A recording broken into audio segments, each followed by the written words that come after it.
अब हम निवेदन करेंगे महाराज जी के चरणों में, जो जितना उनके पास समय है आशीर्वाद रूप में।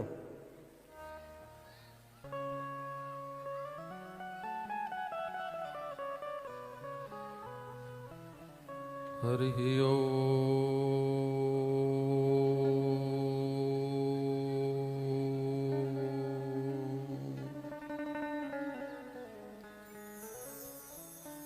श्री इष्ट चरण कमलेभ्यो नमः। नारायणं नमस्कृत्य नरं चैव नरोत्तमम् देवीं सरस्वतीं व्यासं ततो जयमुदीरये।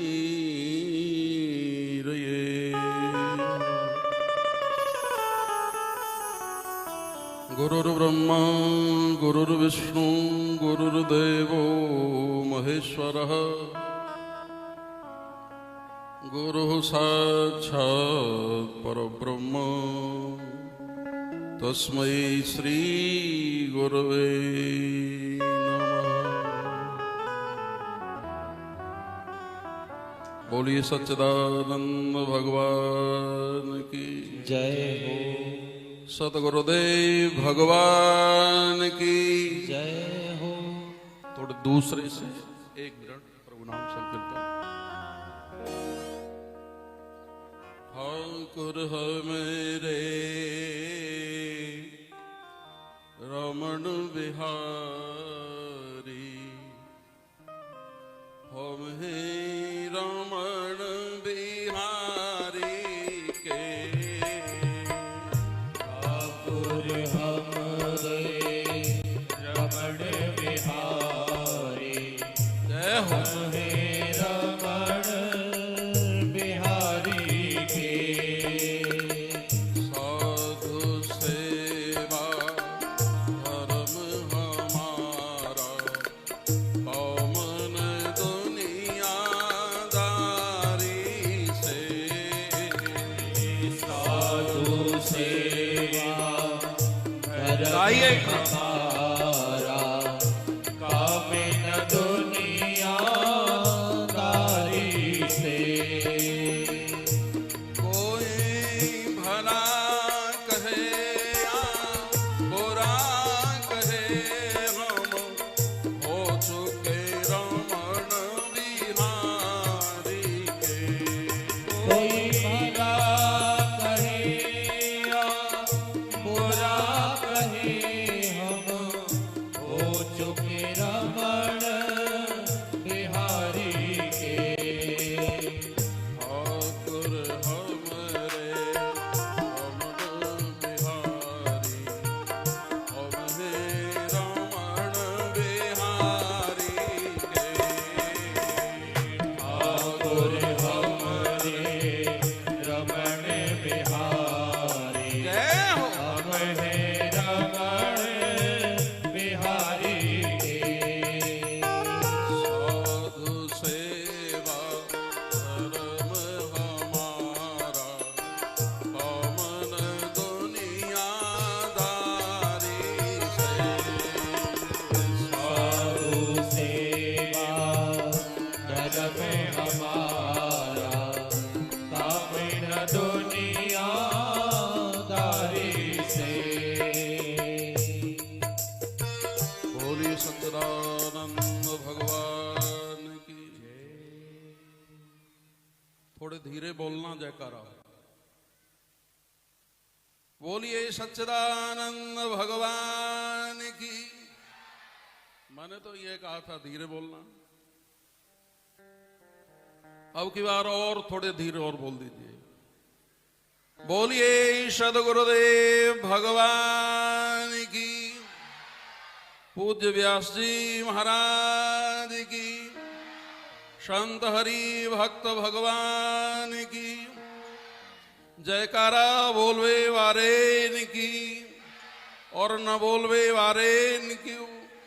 जय जय श्री राधे श्याम। बहुत बहुत धन्यवाद। आप धैर्यतापूर्वक बैठे रहें, केवल 5 ही मिनट बोलूंगा, ज्यादा नहीं। परम आदरणीय प्रातः स्मरणीय अर्चनीय वंदनीय पूज्य पाद सदगुरुदेव जी महाराज के श्री चरणों में चंदन बंदन सादर अभिनंदन। प्रातः स्मरणीय जगत वंदनीय जगत गुरु नंद नंदन यशोदानंदन बालमुकुंद मम इष्टदेव जी महाराज के श्री चरणों में चंदन बंदन और सादर अभिनंदन। आदरणीय संत श्री चरणों, पूज्य आचार्य प्रवर, व्यास आसन पर सुशोभित व्यास जी महाराज को चंदन बंदन और सादर अभिनंदन। आदरणीय मेरे कुशल संगीत साथियों, माताओं बहनों, आदरणीय बुजुर्गों, माताओं, आप सभी के श्री चरणों में भी मेरा चंदन बंदन और सादर अभिनंदन स्वीकार हो। एक बार भाव से बोल दीजिए, जय श्री कृष्ण। ईमानदारी से बोले हैं, कुछ लोगों ने कंजूसी की है, तो चलो एक बार ईमानदारी के साथ में सभी लोग बोलेंगे जय श्री कृष्ण। बहुत बहुत धन्यवाद आप लोगों के लिए भी। आदरणीय मेरे योगेंद्र भाई जी, भागवत किंकर जी, बड़ी सुंदर भागवत की कथा कह रहे हैं। मुझे भी बड़े आनंद की अनुभूति हुई। मैं YouTube चैनल पर देख रहा था आप श्री का ये प्रोग्राम, मुझे आनंद की अनुभूति हुई और ज्यादा आनंद की अनुभूति इसलिए भी हुई कि शास्त्री जी का और मेरा परमात्मा की कृपा से संयोग भी बहुत समय रहा है और हमारी दोनों की ही परंपरा भी एक ही है। हाँ, चलो ये तो इधर की बात रही। बहुत सुंदर श्रीमद् भागवत की कथा आप कह रहे हैं। वास्तविक ही भगवान की जो कथा होती है,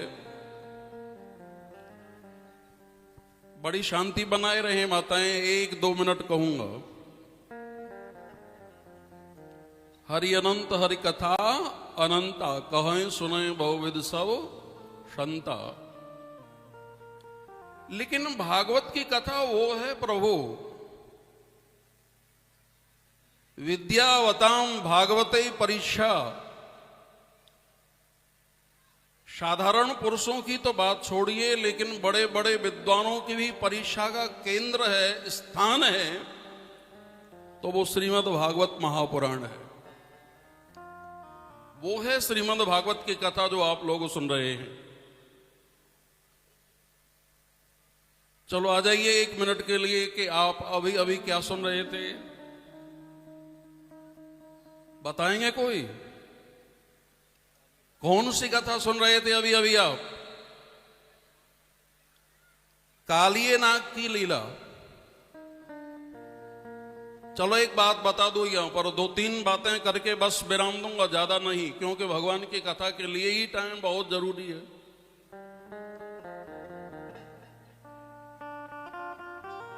दुनिया के असुरों को भगवान ने मारा।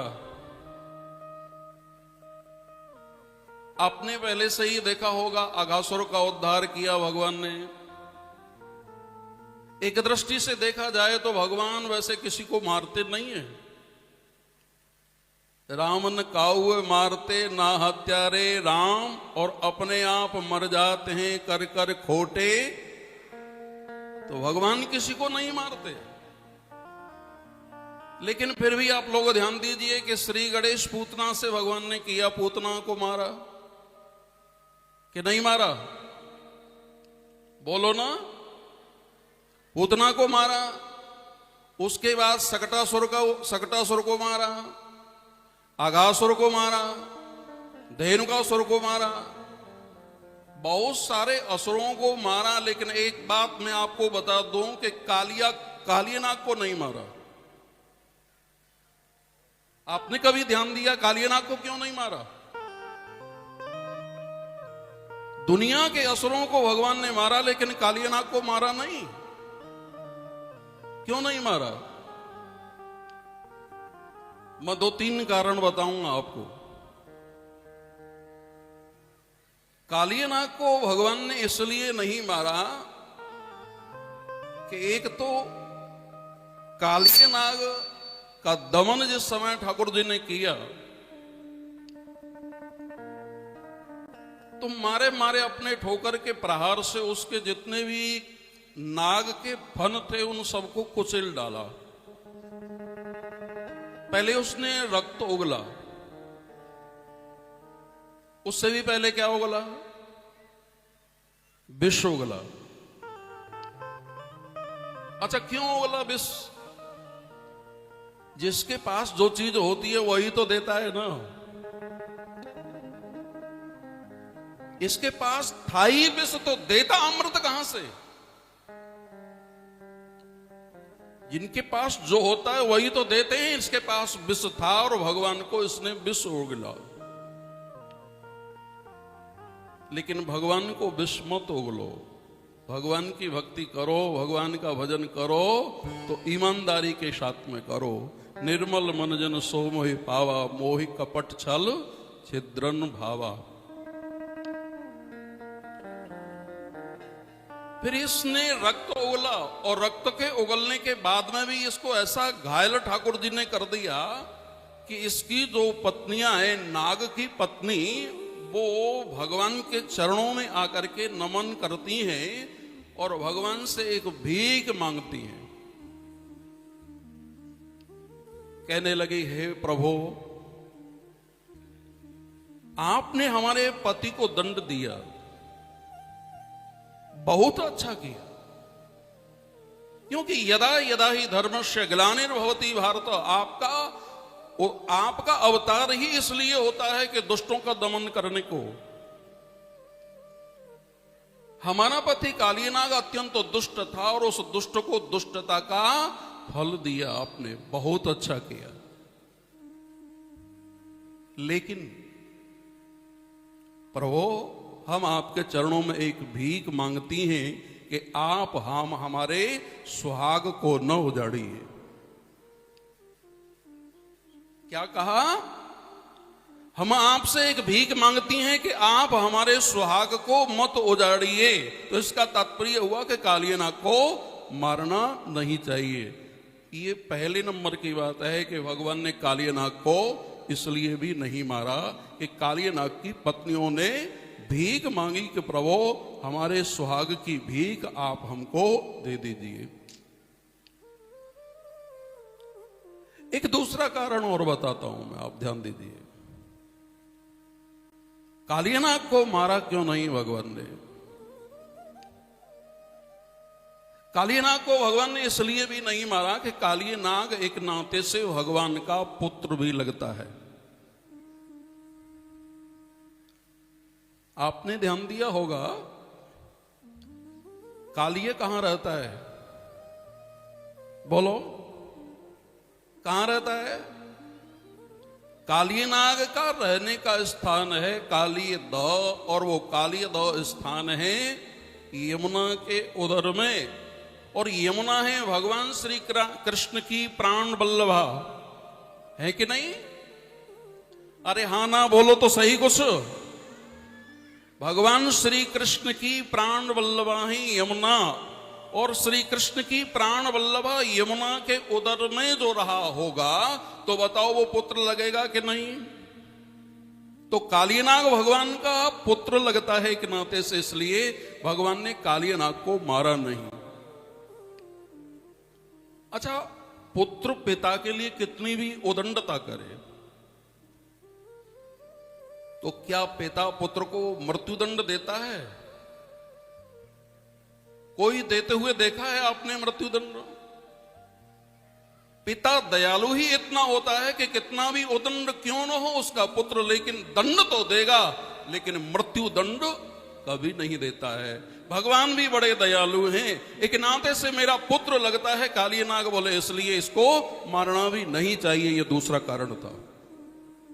एक तीसरा कारण और बता दूं मैं बहुत जल्दी में। अध्यात्म में देखा जाए तो ये काली नाग माने मन एक इंद्रिय ही तो है। बोलो, रही बात यह कि दादा इंद्रिय है। 5 कर्मेंद्रिय हैं, 5 ज्ञानेंद्रिय हैं, और ये मन दादा इंद्रिय है। ये भी कह सकते हैं कि हेड ऑफ द डिपार्टमेंट सरकार है। जिस इंद्रिय पर सवार होता है तो जाना पड़ता है उस इंद्रिय को। चमचम की मन में आ जाती है तो एक गिलास जाते हैं कि नहीं?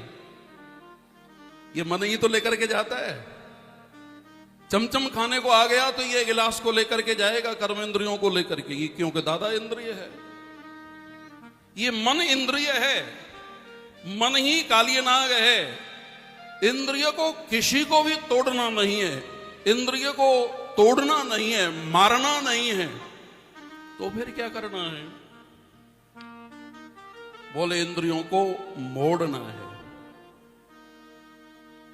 संसार की ओर से परमात्मा की ओर जिन इंद्रियों को मोड़ दिया जाएगा, ऐसे ही बोले इस मन इंद्रियों को कभी तोड़ने और फोड़ने से काम नहीं चलेगा। बोले मन रूप काली नाग को ठाकुर जी के चरणों में लेकर के जाइए, जो संसार की ओर से परमात्मा की ओर मोड़ दीजिए।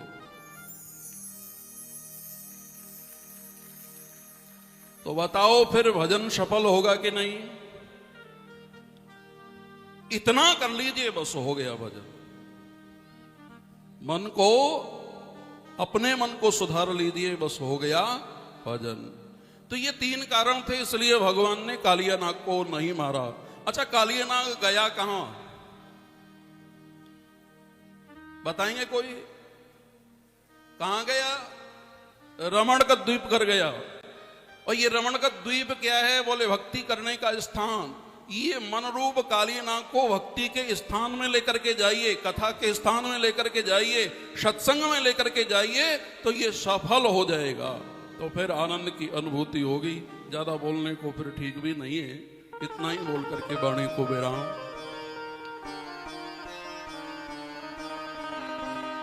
आप सभी के श्री चरणों में मेरा बार बार वंदन।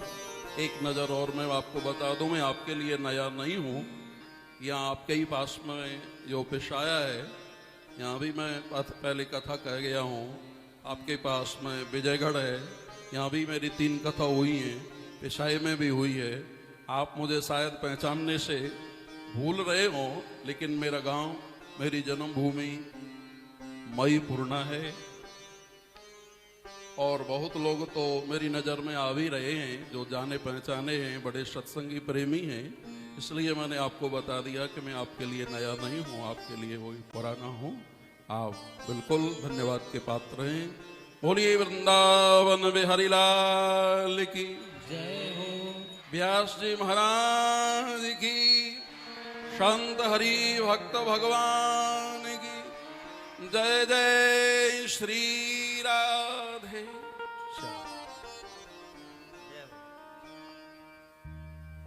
आशीर्वाद रूप हम सब भक्तों को, हम सब श्रोताओं को, सभी को दिया, इसका आभार प्रकट करते हैं।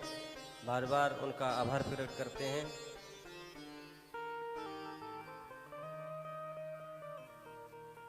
भगवत भाव से उनको नमन करते हैं कि अपना इतना अमूल्य समय निकाल करके हम सब भक्तों के बीच में आए।